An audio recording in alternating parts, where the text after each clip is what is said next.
देख अगर आज पैसे ना निकले तो अच्छा नहीं होगा। दादी आज मैं कोई काम नहीं कर सकता। क्यों, आज चार्जिंग पे लगा है तो? अरे दादी आज मैनेजर साहब हमारे बीच में नहीं रहे। तो आज मैं तुम्हारे बीच में आ रही हूँ, निकाल पैसे। अरे दादी मेरा मतलब है कि वो अब कभी हमारे बीच में नहीं आएंगे। तो किसी और को बिठा ले अपने बीच में, मैनेजर तेरे बीच में ग्रांट छोड़ेगा।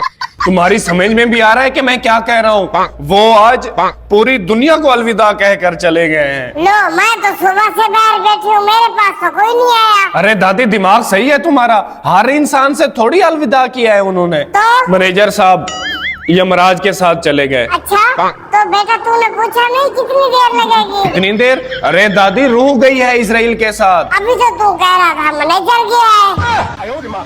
अरे दादी मैनेजर की रूह गई है इजराइल के साथ। तो मैनेजर कहाँ है? मेरे लिए मत करो काम, रूह का क्या है? पैसे तो मैनेजर के कटेंगे।